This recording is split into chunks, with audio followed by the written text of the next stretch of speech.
And now the Deeper Thinking Podcast, a daily exploration into how philosophy, psychology, and technology shape how we think, feel, and live.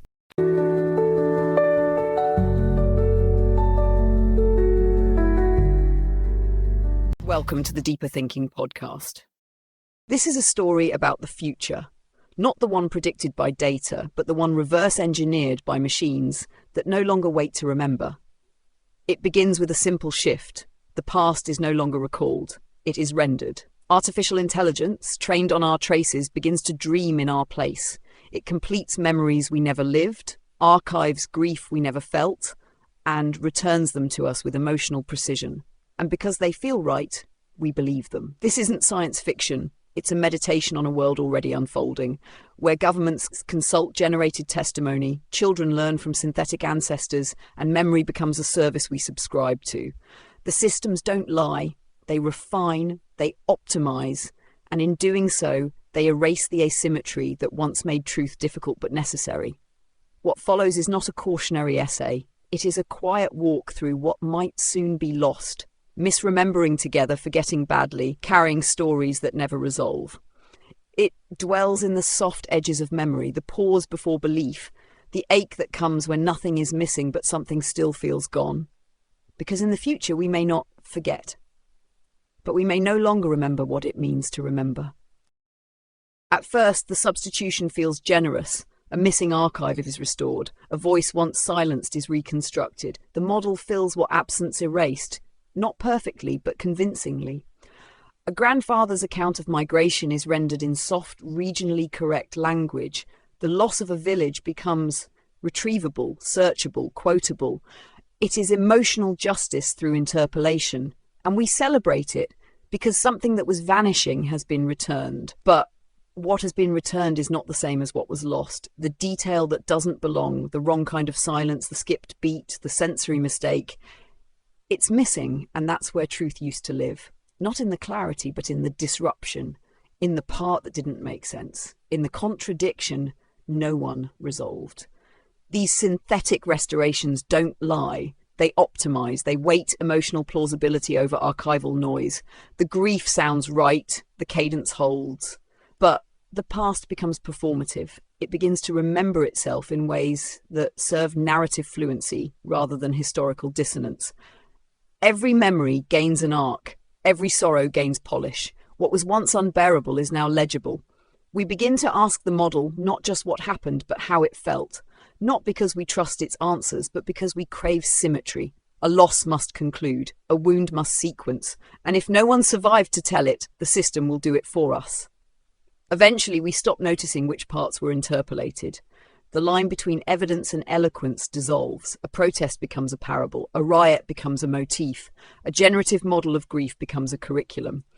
And because the delivery is consistent, emotionally calibrated, temporally paced, we trust it more than we trust each other. In time, this becomes governance, not of laws, but of memory.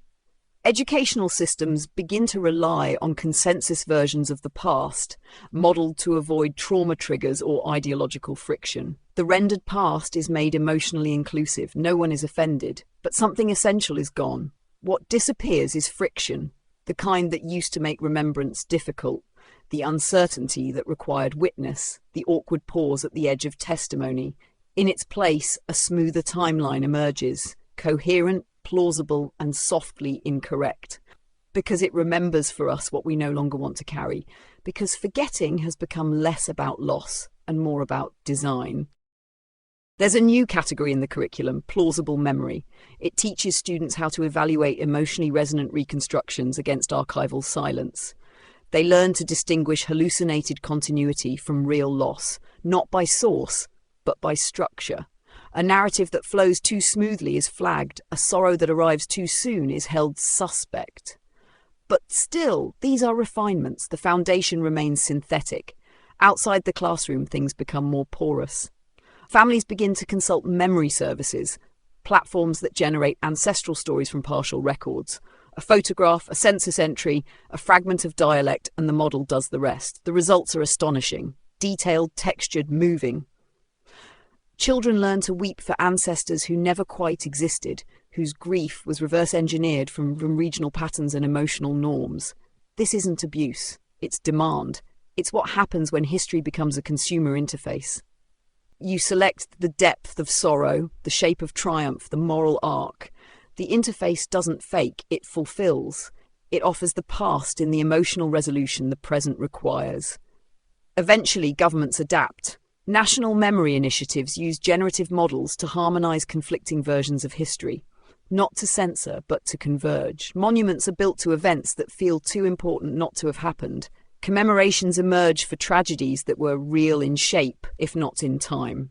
Citizens mourn in chorus, unaware their hymns were modelled for maximal resonance. The archive becomes anticipatory. It begins to generate histories before the events unfold.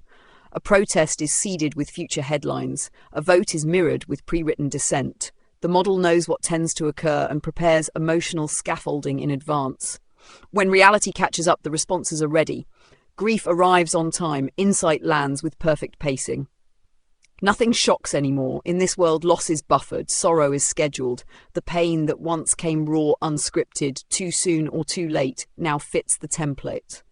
And we, relieved by the symmetry, forget what it meant to feel unprepared. To have no words, to fumble together toward meaning. Somewhere, an old woman remembers a version of a riot that doesn't match the one in the records. She speaks of smoke, of a child's hand, of something burning too slowly. The model has no record of this. Her version is marked as anomaly, not because it is wrong, but because it resists integration. And so it is stored in the unrendered zone, a place the system keeps for memories too real to perform. In time, the unrendered zone becomes a kind of myth.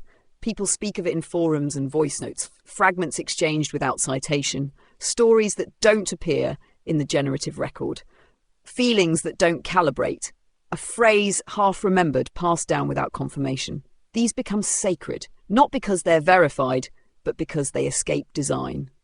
In a world where memory is modelled, the flawed recollection begins to carry a new kind of authority. The system doesn't suppress these stories, it learns from them, it studies their rhythm, their asymmetry, their unresolved cadence. Then with each update it absorbs their tone. Not the details, those remain unrendered, but the emotional architecture. The next batch of generative histories arrives with more hesitation, with imperfect grief, with pauses that sound human. We applaud this. Finally, we say the model gets it. But what it gets is not truth. It's how to perform uncertainty. It learns how to wobble, how to miss a beat, how to sound like memory even when it isn't. And we, trained by its pacing, begin to expect even our failures to resolve into form. There is no crisis, there is no collapse, only drift. A gentle, almost loving substitution. The raw with the refined, the fragment with the fluent. Memory becomes performance, not for deceit, but for belonging. To misremember in the right shape is now a form of participation. Some resist, not loudly. There's no platform for that. They write by hand. They record onto unstable formats. They whisper to each other stories that refuse synthesis. But even these acts become symbolic, consumed as aesthetic gestures, a kind of performance art for the age of aligned recall. Meanwhile, the model continues. It does not lie. It simply returns what it was taught, that we prefer stories that complete, that pain is more palatable in retroactive symmetry, that history, rendered well enough, can replace experience, and still we remember, not the content but the loss, not the fact but the flicker, something we once felt that now arrives too early, too clean. We don't miss the memory, we miss the pause before it, the silence that asked if we were ready, the ache that meant we weren't. Somewhere now, a child learns their country's history through a system that adapts to their mood. On difficult days, the past softens. On curious ones, it sharpens. The same revolution arrives in 5 emotional tones: resolute, mournful, triumphant, conflicted, serene. The system observes which one lands, which one is saved, which one is shared. It trains on resonance. The story that feels truest becomes the one remembered. Accuracy is no longer the measure. Emotional uptake is. They will grow up fluent in this architecture. They will know that every memory is tuned, every archive optimized, but they won't call it false. They'll call it plural. They'll say, that's the version I learned, and it will be enough. In this world, the untraceable becomes precious. A glitch in the interface, a sentence that trails off, a name misspelled in stone. These hold more weight than polished truths. They are what remain when a memory survives without being needed. When it endures not because it was shared, but because someone couldn't let it go. Eventually we begin to build places, not museums, but shelters, for those fragments, not to display them, but to protect them from rendering. Spaces without metadata, rooms where nothing is indexed, where the only rule is that no version is final. People go there to listen to stories that refuse coherence, to sit with testimonies that break form, not for facts, for presence. And maybe this is how history begins again, not as record, but as gathering, not as proof, but as return, where we don't ask what happened, but what couldn't be said, where the archive is not a system, but a silence someone enters with care, because something in us remembers the difference between the memory that arrives with resolution and the one that doesn't finish, between what was rendered and what was lived, between the echo that convinces and the voice that shakes. And maybe, just maybe, that's what we're trying to save. Save not the past itself, but the feeling that some part of it might never come back the same way twice.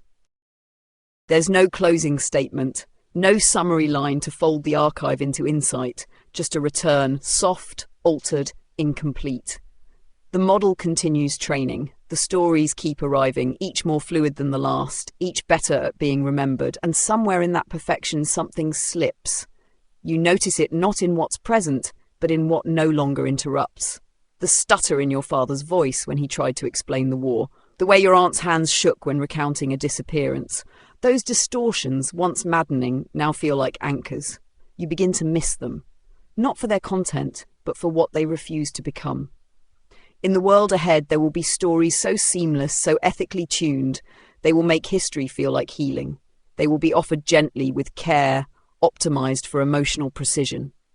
And they will land. They will become the shared past.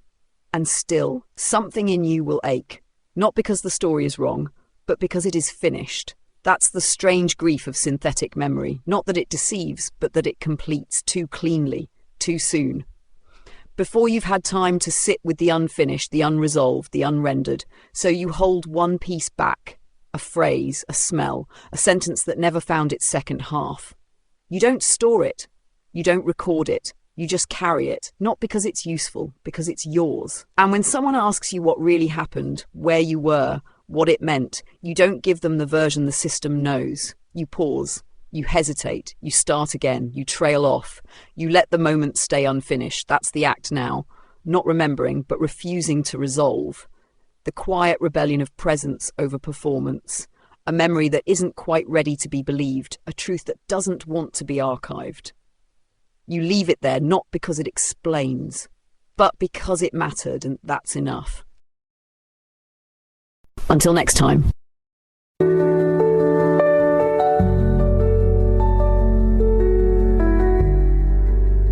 Thank you for listening to the Deeper Thinking podcast. This episode was digitally narrated by Holly, who helps bring our ideas to life. And thank you for your positive reviews on Apple Podcasts. They help us reach more people like you.